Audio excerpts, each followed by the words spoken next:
पापा कह रहे हैं।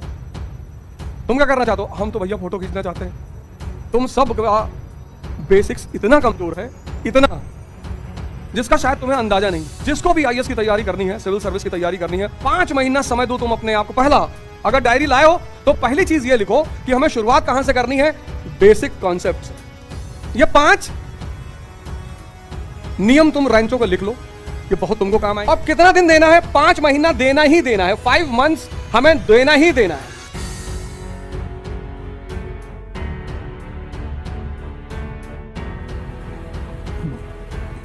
जय हिंद फ्रेंड्स।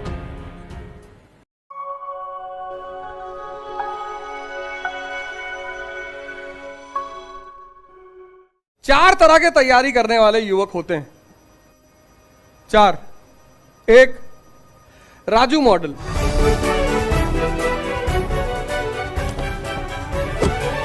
1, फरहान मॉडल।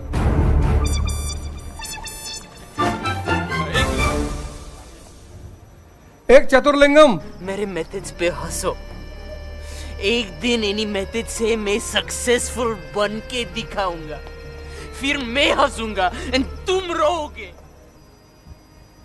मजबूरी, इनका हर कदम एक मजबूरी है। पापा बीमार हैं, बहन की शादी करना है, जिंदगी में एक स्ट्रेस ले ही रखा है।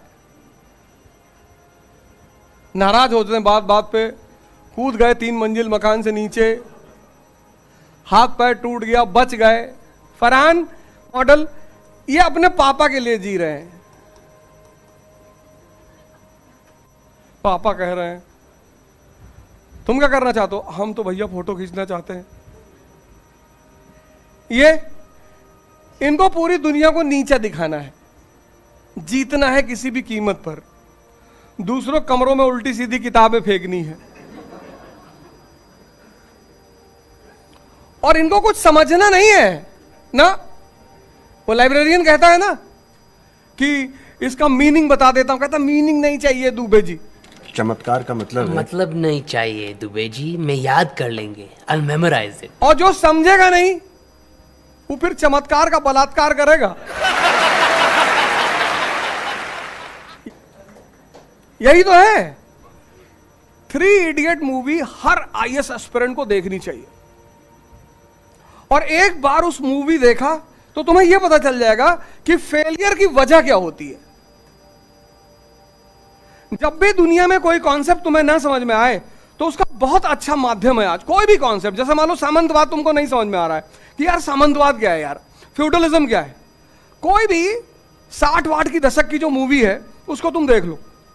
60, 70, 80 की दशक की मूवियां 2 पे केंद्रित होती थी। एक औद्योगिक क्रांति पर, जैसे नमक हराम एक मूवी है, वो ट्रेड यूनियन पे है। उसमें अमिताभ बच्चन जो है वो मालिक है उसका कंपनी का, राजेश खन्ना उसका दोस्त है, वो ट्रेड यूनियन का अध्यक्ष है। बड़ी प्यारी कहानी है वो, ट्रेड यूनियन और इंडस्ट्री के संबंधों को समझाते हुए। तुम अगर मदर इंडिया देखो तो तुम्हें उसमें महाजन समझ में आएगा, जमींदार समझ में आएगा, पूरी जो भूमि व्यवस्था है वो समझ में आएगी। साहित्य और सिनेमा 2 बहुत प्यारी चीज है, बहुत। जैसे तुम्हें रशियन रेवोल्यूशन समझना है, लेनिन की फिलॉसफी समझनी है, उस टाइम की जो नॉवेल है, जैसे मदर एक नॉवेल है। अगर तुम जानना चाहते हो कि यार रूसी क्रांति क्यों हुई, ऐसा क्या चल रहा था रूस में कि लोग मरने पे, क्रांति मतलब क्या कि लोग सड़क पे आ गए कि हम मरेंगे।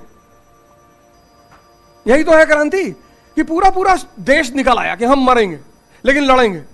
तो कोई तो ऐसी मजबूरी रही होगी ना कि सारा जनमानस बाहर निकल आया। और हर जो लेखक है, विचारक है, थिंकर है, दार्शनिक है, उसके समय में कोई ना कोई एक प्रसिद्ध नॉवेल जरूर होगी। उस नॉवेल को पढ़ लो। अब तो खैर लिटरेचर से ज्यादा मूवी का दौर चल रहा है, मूवी देख सकते हो। ये देखो, बेसिक कॉन्सेप्ट है ही नहीं लाइफ में, कंफ्यूज। इनके जीवन में बेसिक कॉन्सेप्ट नहीं है ही नहीं, बेसिक कॉन्सेप्ट्स गायब है।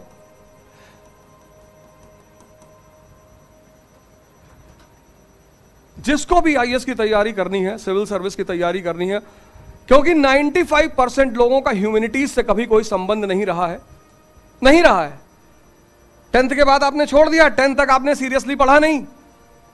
बहुत, इस क्लास में कितने लोग हैं जिन्होंने 11 12 ह्यूमैनिटीज से किया है? कोई नहीं। इतनी बड़ी क्लास में कोई है ही नहीं जिसने 11 12 ह्यूमैनिटीज से किया है। और अगर होंगे भी, डर के मारे नहीं बता रहे होंगे, तो 3-4 लोग होंगे, वो मजबूरी में नहीं बता रहे हैं। ह्यूमैनिटीज पढ़ना बेइज्जती कराना। हम जब यहां से गए गांव से इलाहाबाद यूनिवर्सिटी पहली बार, तो जब घर पहुंचे, तो गांव पहुंचे, तो लोगों ने कहा भैया इलाहाबाद में क्या करो? तो कहा बीए करी थे। बीए? यार आओ पीछे आओ। बीए हुए कि इस देश में कोई वैल्यू थोड़ी है? अब बीए करे थे, यहां एमबीए करो, बीएससी कर रहे हो, तब भी तुम्हारी, इस देश ने ह्यूमैनिटीज को कुछ माना ही नहीं।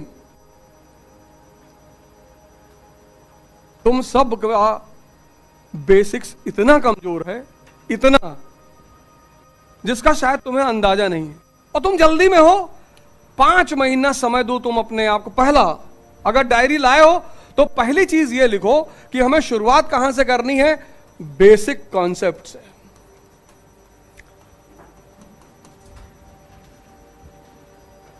ये पहला पॉइंट लिखो। अब कितना दिन देना है? 5 महीना देना ही देना है। 5 मंथ्स हमें देना ही देना है। कॉन्सेप्चुअल बेसिक्स जो है, बेसिक्स, जिसके जिंदगी में बेसिक्स। एक बार एक बुढ़िया जो है एक बैंक मैनेजर के पास गई, बोली भैया हमको बैंक अकाउंट खोलना है। मैनेजर पूछा अच्छा कितना पैसा रखी हो अम्मा? कहा भैया 10 लाख रुपया रखे हैं। कहा अच्छा क्या करती हो अम्मा, कैसे कमाई इतना पैसा? कहीं भैया कुछ करते तो नहीं है, शर्त लगाते हैं। बैंक मैनेजर कहा इतना पैसा शर्त लगा के कमाई हो? कहा भैया शर्त लगाते हैं, तुम भी लगा लो भैया। तो बैंक मैनेजर कहा कि अरे अम्मा मुश्किल से पैसा कमाई हो, तुम जमा करो। कहा शर्त वर्त के चक्कर, कहा नहीं लगा लो, जीतूंगी मैं ही। तो बैंक मैनेजर से कही कि भैया ये तुम्हारा जो बाल है नकली है, विग लगाए हो? कहा भैया।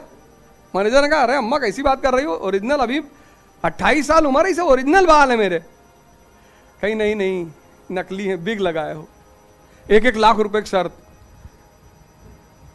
मैनेजर को दया भी आई कि बूढ़ी औरत अभी 1 लाख रुपया हार जाएगी। पर वो बुढ़िया कहीं लगाओगे कि नहीं? तो खींच के मैनेजर ने कहा लगा लिया, असली है। कहीं अभी नहीं प्रूव करूंगी, कल सुबह करूंगी, कल सुबह आऊंगी तब सिद्ध करूंगी ये जो बाल है तुम्हारा विग लगाओ नकली है। चली गई बुढ़िया। मैनेजर घर आया, अपनी औरत से बताया कि यार बड़ा कष्ट हो रहा है बुढ़िया से पैसा लेते हुए, लेकिन जिद पे उतर आई कि नकली बाल है, नकली बाल है। तो अपनी वाइफ से कहा कहीं हम ही को भरम हो। वो कही अरे पागलपन जैसी बात करो, असली बाल है तुम्हारे। दूसरे दिन बुढ़िया पहुंची ऑफिस में, एक वकील साथ लेकर आई थी।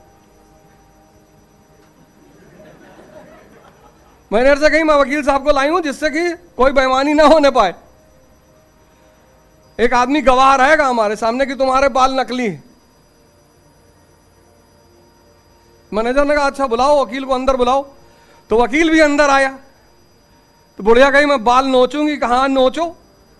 तो बुढ़िया गई मैनेजर का बाल पकड़ के लगी नोचने। वकील साहब तो सर पकड़ के बैठ गए। मैनेजर ने कहा देखिए अम्मा बाल असली है। अरे बोले बाल असली हो नकली हो, मैं 5 लाख जीत गई। मैंने कल वकील से कहा था कि इस शहर का जो SBI बैंक है उसके मैनेजर का बाल नोच के तुम्हारे सामने दिखाऊंगी और नोचवाएगा बाल।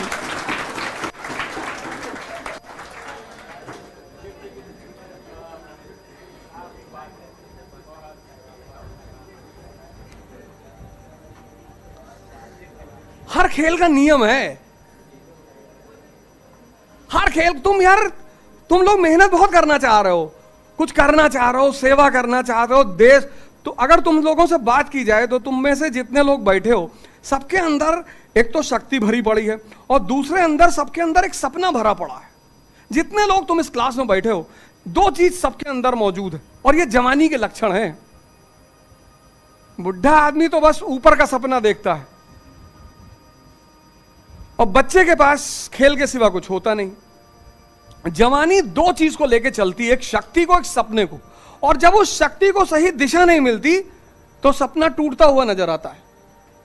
और जब सपना टूटता हुआ नजर आता है तो उसी का परिणाम है डिप्रेशन। कल मैं 4 लोगों के साथ बैठा हुआ था, इस बार चारों की रैंक है, और चारों की एक खासियत थी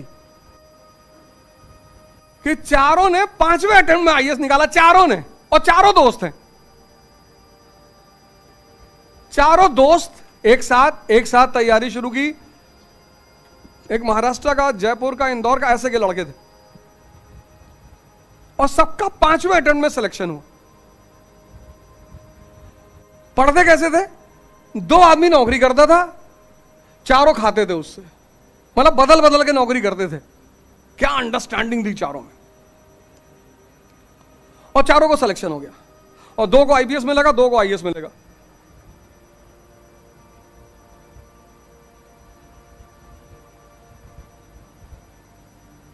आएगा, इंटरव्यू आ रहा है, तब देखना, मैं बता दूंगा, लिंक भिजवा दूंगा सबको, उस इंटरव्यू को देखना। मैंने अकेले सोलो इंटरव्यू लिया है, ऐसे बस बात की है। तस्कीन खान जो इस बार लड़की सेलेक्टेड हुई है, 4था अटेम्प्ट, पहला 3 अटेम्प्ट प्रीलिम से नहीं हुआ।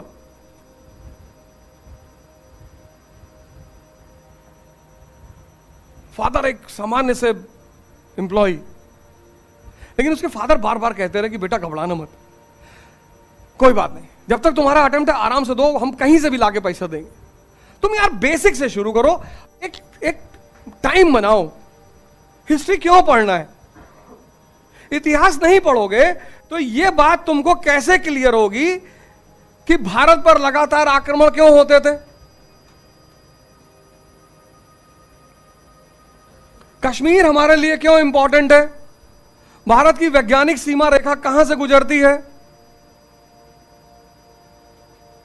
जितनी रेलेवेंट वैज्ञानिक सीमा मौर्य के टाइम पे थी, आज भी तो है।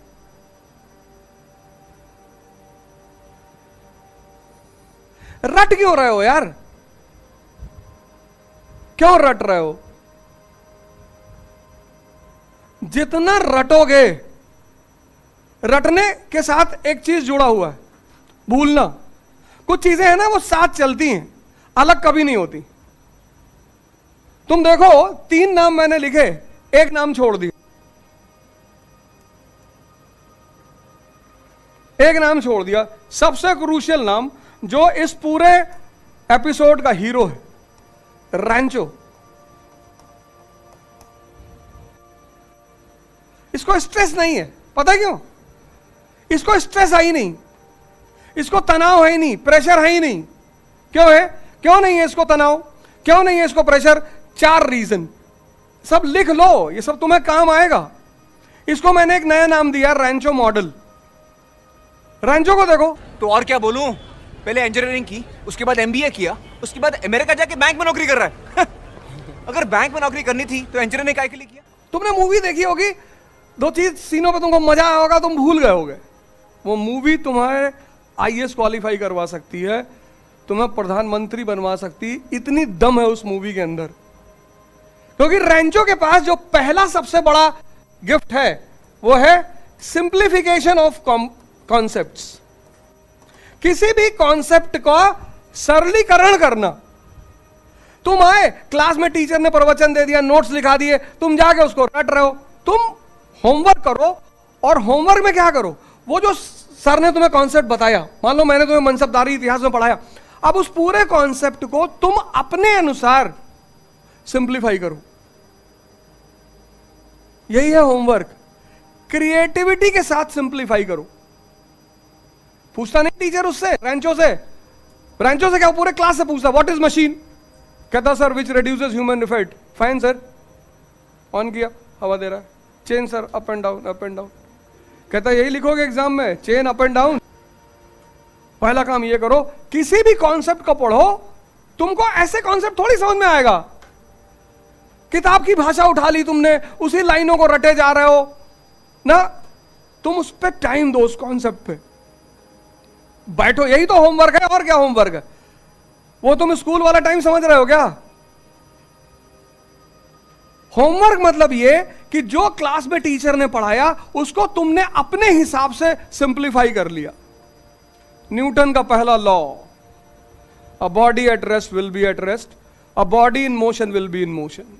यही तो है, इसको बोलते हैं होमवर्क, जो तुम में से 95% लोग नहीं करते हो, करते ही नहीं।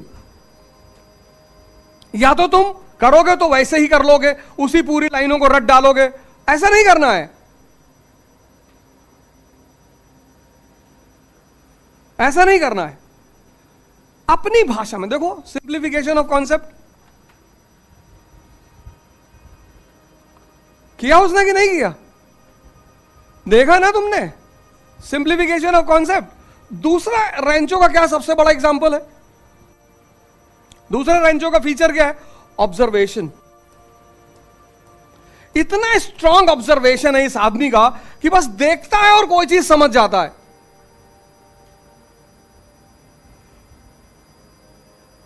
ये सब तुम्हें, यही है प्रिपरेशन, और कोई प्रिपरेशन थोड़ी है।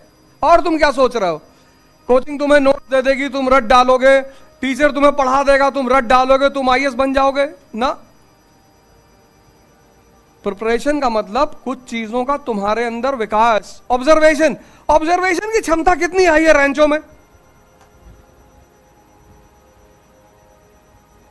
तुमने मार रखा अपने ऑब्जर्वेशन को। ऐसा नहीं तुम्हारे पास नहीं है,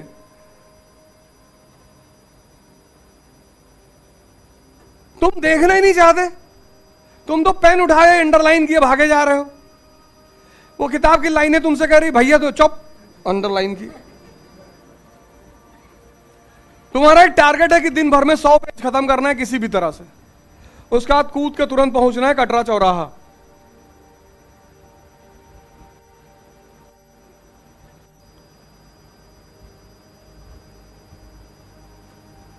कंपनी गार्डन में वॉक करते, कंपनी गार्डन में एक आदमी आता है शाम को 7 बजे, उसकी उम्र होगी 50-52-53 के आसपास। भाई साहब वो आदमी भागता है एकदम, उतना कोई जवान क्या भागेगा। 7 बजे शार्प पहुंचता है वो, 7 बजे कंपनी, अपना कंपनी गार्डन, 7 बजे पहुंचता है और 7 बजे से वो भागना शुरू करता है और 9 बजे तक वो आदमी भागता है। और एक समय ऐसा आता है कि उसके पूरे शरीर से पसीना पानी की तरफ बहता है और इतना फिट आदमी है वो। और वहीं मैं युवाओं को देखता हूं चल रहे हैं, वो किराया मांगे और मकान मालिक चल रहे, मतलब 19-20 साल के आदमी बात कर रहे हैं फालतू की, चल रहे हैं, पता नहीं क्यों आए। कोच है, अरे कोई और होगा, लड़ाई करवा रहे हो तुम, कोच का नाम लेके। ऑब्जर्वेशन,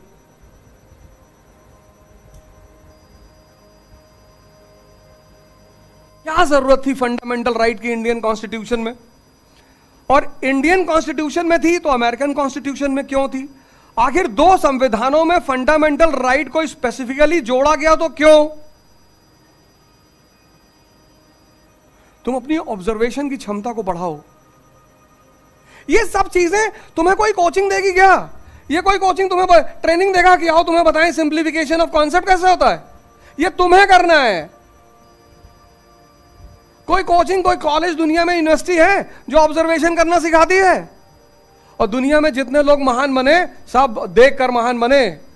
कबीर देख ही तो रहे हैं, कभी स्कूल नहीं गए, कभी कॉलेज, किसी मठ, किसी शंकराचार्य कहीं नहीं पढ़े, आज जिंदा है सिर्फ देखने की क्षमता की वजह से। चक्की देख लिया, दोहा बना दिया, खजूर का पेड़ देख लिया, दोहा बना दिया, गुरु पर दोहा बना दिया।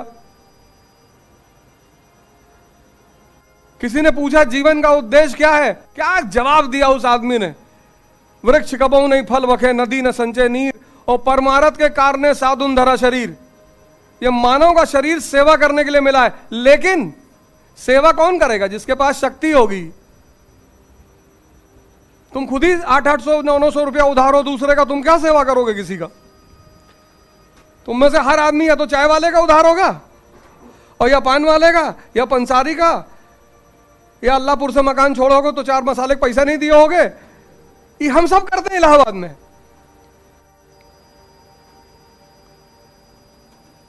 बड़े बड़े लोगों से पूछो जीवन का क्या उद्देश्य है, जवाब नहीं दे पाएंगे। पीएचडी स्कॉलर सिगरेट मुंह में दबाए हैं, डिस्कशन कर रहे हैं कांट पे, सिगरेट मुंह में लगी हुई, जला दो अपनी डिग्री तुम। अब वो वीवर जुलाहा क्या जवाब दे रहा, क्या ऑब्जर्वेशन पावर है कबीर की। वृक्ष कबहु नहीं फल बगे, वृक्ष अपना फल खुद कभी नहीं खाता, नदी न संचय नीर, नदी अपना पानी कभी नहीं पीती। तो जो काम वृक्ष करते हैं और नदी करती, वही मनुष्य को भी करना चाहिए। परमारथ के कारणे साधुन धरा शरीर, मानव का शरीर सेवा। क्या जवाब है यार, कहां से पढ़ के आए हैं? स्टैनफोर्ड यूनिवर्सिटी से पढ़ के आए हैं। ऑब्जर्वेशन पावर बहुत हाई है।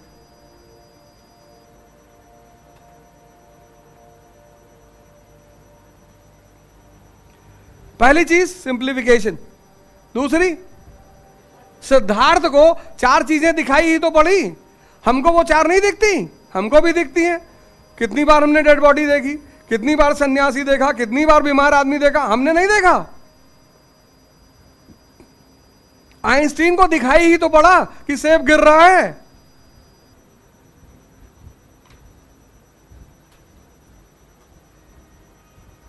इसीलिए भारत में जो ज्ञान के लिए शब्द है वो है दर्शन। फिलॉसफी शब्द पश्चिम का है, भारत का शब्द है दर्शन, जो देख कर जाना गया। तीसरी जो फीचर है रैंचो की, शुरुआती मूवी में ही तीसरा फीचर रैंचो का, एप्लीकेशन ऑफ नॉलेज। जो तुम पढ़े हो उसको लगा सकते हो कि नहीं।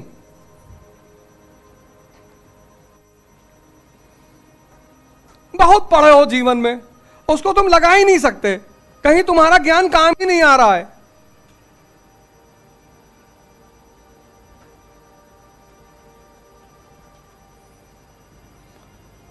अगर फिजिक्स कायदे से समझ में आ जाए तो कोई आदमी डूब के ना मरे, और न्यूटन का तीसरा नियम समझ में आ जाए तो और बिल्कुल ना मरे। बर्नौलीज थ्योरम और न्यूटन का तीसरा नियम जिसको समझ में आ जाए वो डूब के मर नहीं सकता।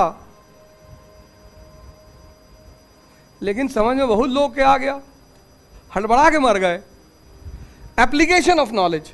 देखो रैगिंग चल रही है, भागता है तुरंत कमरे में, तार खींचता है, तो सीनियर आके उसका दरवाजा खटखटा रहा है, कह रहा खोल दे दरवाजा नहीं तो यहीं पे मूत्र विसर्जन करेंगे। देखे ना, एप्लीकेशन ऑफ नॉलेज। तुम हिस्ट्री क्यों पढ़ रहे हो, तुम इकोनॉमी क्यों पढ़ रहे हो, तुम साइंस क्यों पढ़ रहे हो, कहीं लगाओगे क्या? ईरान से दोस्ती हमारी नेसेसिटी है। हमारी फॉरेन पॉलिसी का की वर्ड क्या है? Live and let live. हमने कभी किसी पर आक्रमण नहीं किया, इसलिए नहीं कि हम कमजोर हैं, हमें जरूरत ही नहीं है। अफगानिस्तान में कूदेंगे अफीम के लिए, अफीम के लिए हम अपना सोना लुटाएंगे। ये देखो एप्लीकेशन, सिंप्लीफिकेशन। होमवर्क करो यार, तुम कहीं भी पढ़ो, दिल्ली पढ़ो, लंदन पढ़ो, कलकत्ता पढ़ो, चाहे जहां तुम्हारा मन कहे वहां पढ़ो, लेकिन तुम्हें कोई भी पढ़ा दे, कोई भी, अगर तुमने ये काम नहीं किए तो तुम चाहे जहां पढ़ोगे तुमको कोई फायदा नहीं होगा।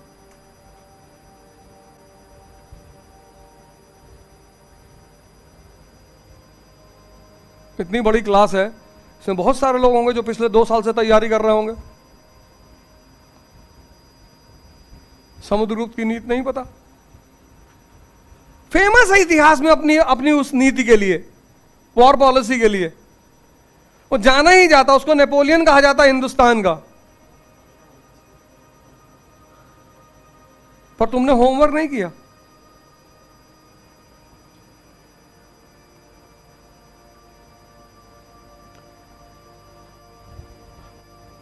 कबीर को देखो, बहुत पढ़ाई कर ली है, ऑब्जर्वेशन क्षमता डेवलप ही नहीं हुई, तुम्हारे उस पढ़ाई का कोई फायदा ही नहीं है। 4 तारीख को मेरी क्लास शुरू होगी, अगली वाली। मैं 10 दिन यहां पे क्लास लेने जा रहा हूं, और 4 तारीख को एक टेस्ट है, जितने लोग आए हो सबको निमंत्रण है। टेस्ट का टॉपिक बता दे रहा हूं, कर एक भी क्वेश्चन नहीं पाओगे, गारंटी। एक क्वेश्चन नहीं कर पाओगे, एक सिंगल। 4 क्वेश्चन मेंस के लिखने को दूंगा और 20 क्वेश्चन प्रीलिम्स के दूंगा। 4 में से तो एक लिख नहीं पाओगे। आज कितनी तारीख है? 21। 9 दिन यहां और 3 दिन वहां, 13 दिन है और सिर्फ 35 पेज पढ़ना है, 35 पेज। विपिन चंद्रा की एनसीईआरटी पुरानी वाली, आधुनिक भारत। जो इंग्लिश मीडियम है वो इंग्लिश मीडियम ले ले, जो हिंदी मीडियम है वो हिंदी मीडियम ले ले। आधुनिक भारत क्लास 12 की एनसीईआरटी विपिन चंद्रा, उसका पहला चैप्टर, सिर्फ पहला, उसमें 13 चैप्टर हैं, सिर्फ पहला चैप्टर सिर्फ एक चैप्टर, और चुनौती है पूरे क्लास को।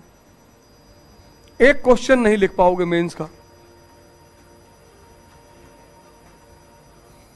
और लिख ले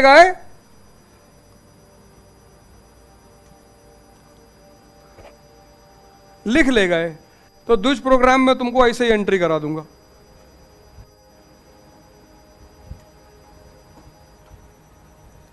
एक क्वेश्चन नहीं लिख पाओगे।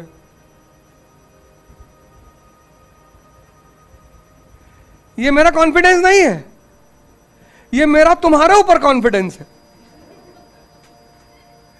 लिख तो कोई भी ले, जो इन फॉर्मूलों को फॉलो करेगा कोई भी लिख ले। किताब का नाम है एनसीईआरटी, कौन सी? पुरानी वाली, ओल्ड। क्या नाम है? आधुनिक भारत, मॉडर्न इंडिया। चैप्टर पहला चैप्टर, फर्स्ट चैप्टर। क्या नाम है चैप्टर का? 18वीं शताब्दी का भारत। देना एक मिनट। ये किताब है, ये किताब देख लो, 50-60 रुपए की किताब है। लेकिन अगर ये किताब तुम समझ गए, बस यही किताब, पहला चैप्टर, पूरी किताब थोड़ी, पहला चैप्टर, 13 दिन है, 13 दूना 26। मतलब अगर सिर्फ तुम 2 पेज डेली तैयार करोगे तो 13 दिन में तुम्हारा 26 पेज तैयार हो जाएगा। और टोटल पेज कितने हैं? 34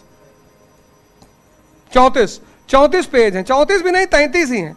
लास्ट वाला पेज तो खैर कुछ है ही नहीं, सिर्फ 33 पेज हैं पहले चैप्टर। मतलब इतना तैयार करना है। और उस दिन मैं तुम्हें बता दूंगा, लाइव दिखाऊंगा, लाइव, कि कौन लोग आईएएस बनते हैं और कौन नहीं बनते हैं। ये इतना पढ़ना है, बस इतना। और 13 दिन का समय तुम्हारे पास है।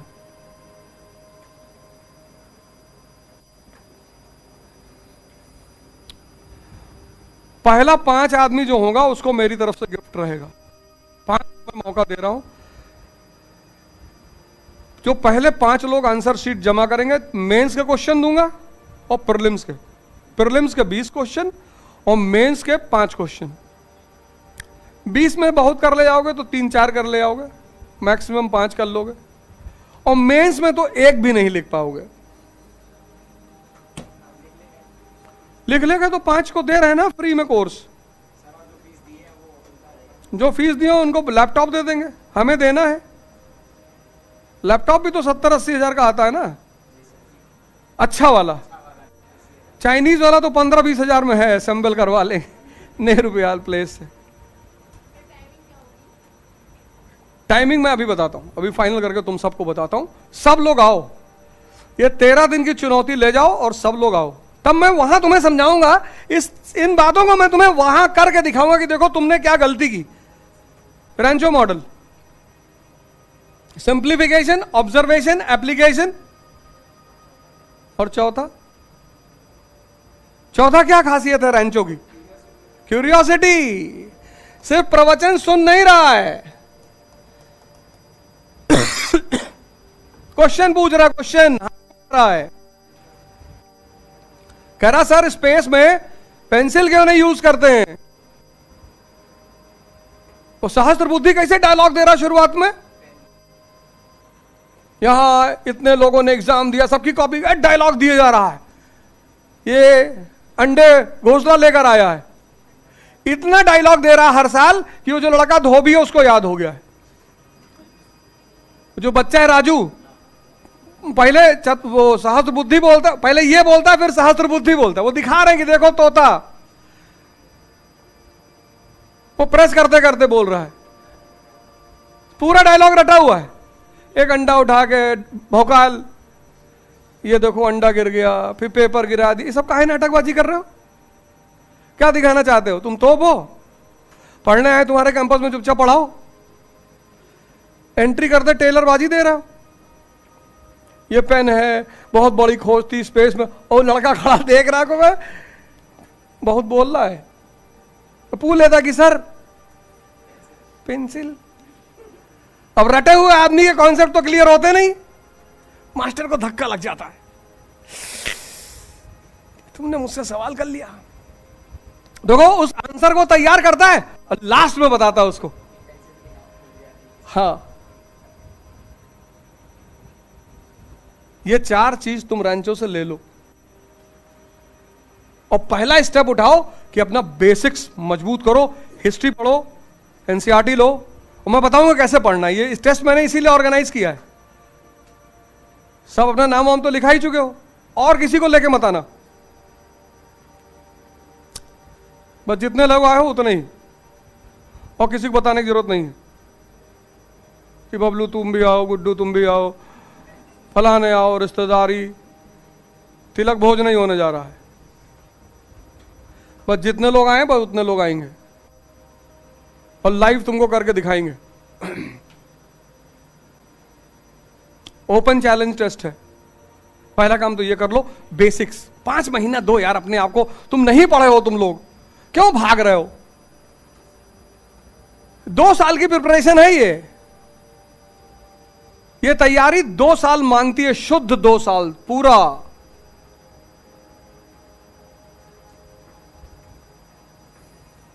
बेसिक्स पहला काम ये कर लो। अब जब तुमने बेसिक्स, ये रैंचो मॉडल समझ में आ गया ना, ये 4 टर्म लिख लिए, ये करना है।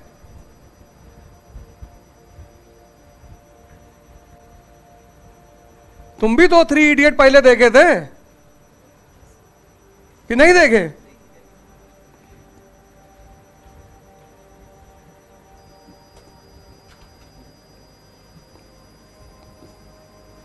सोचो, डीन अपने स्टूडेंट्स अपना ईगो लगा देता है, कहता है इनको कोई कंपनी नौकरी नहीं देगी। यार कहता सर नौकरी कैसे नहीं देगी, नौकरी तो ले लेंगे सर।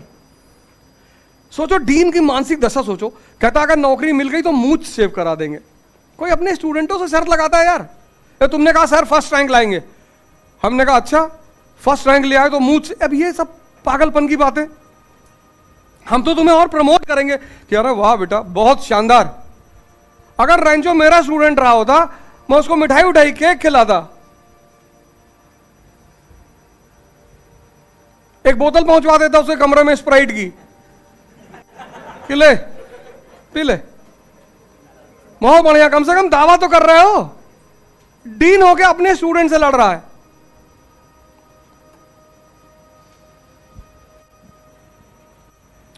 रैंचो की एक चीज तुमने मिस कर दी इन 4 के अलावा, 5वीं चीज। ये 5 चीज अगर तुम्हारे अंदर आ जाए, जैसे हम लोग कितने लोग जो है शादी वादी की पार्टी में अनधिकृत घुस के खाना खाए हैं? हम तो खाए हैं कई बार, तो सब खाए। वो इलाहाबादी, वो मतलब वो तो हमारा एक कॉमन फीचर है। हमने जो नहीं खाया हम उसको अपनी बिरादरी का मानते ही नहीं। हम कहते हैं तुम इलाहाबाद में रहे ही नहीं कभी। हाँ हाँ,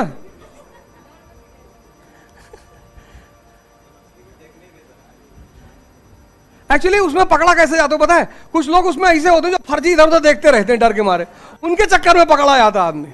अगर तुम गमछा उमछा बांध के और किसी से बतियाने लगोगे कि भैया वो गाजीपुर में रहते हैं ना, दिलदार नगर में, नहीं नहीं हम तो बलिया के। अच्छा बलिया के, आगे बढ़ गए। उसमें जो 2-3 लोग फर्जी डरे रहते हैं कि भाई देख रहा घूर रहा है हमको, वो पकड़ाते हैं। कुछ लोगों को जबरदस्ती पकड़ के ले चल, कुछ नहीं, अरे पकड़ लेंगे, कुछ नहीं होगा, पकड़े जाए। तुम देखो वही सीन 3 इडियट में दिखाया, तीनों शादी में घुस गए, पकड़ गए। तो डीन पूछता है, वो लड़की कहती है, प्रिया कहती हम तो लड़की वाले हैं, हमने तो बुलाया नहीं, तो ये लड़कों की तरफ से आए होंगे। कहता नहीं, साइंस की तरफ से आए हैं। ये बोलते हैं पर्सनैलिटी। ये 5वां फीचर है रैंचो का, व्यक्तित्व। क्या जवाब है उसके पास?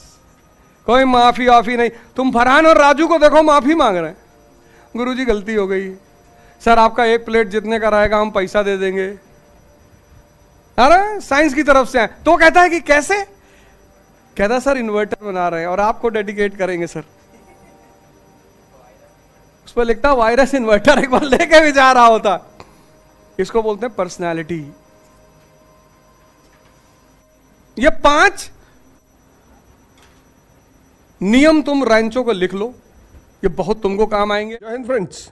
द्विज की अपार सफलता और उस प्रोग्राम का महत्व, जितने भी लोग तैयारी कर रहे हैं और जितने भी लोगों को आज से 2 साल बाद, मतलब 25 में जिनको अटेम्प्ट देना है, 24 में जिनको अटेम्प्ट देना है, मतलब द्विज एक ऐसा प्रोग्राम है इलाहाबाद में जो आपके पैसे को व्यर्थ नहीं होने देगा, आपके टाइम को व्यर्थ नहीं होने देगा। 8 घंटा क्लास में पढ़ना, होमवर्क करना, न्यूज़पेपर। तो अगला बैच 6 जून से शुरू होने जा रहा है गवर्नेंस की क्लास से, 6 जून 2023, और तीसरा बैच 22 जून 2023। आप सब सादर आमंत्रित हैं। आपका धन, आपका पैसा, आपकी तैयारी, तीनों केंद्रित करके ये बैच चलाया जा रहा है। द्विज श्री यथार्थ नेक्सा शोरूम के ऊपर, सिविल लाइंस। जय हिंद।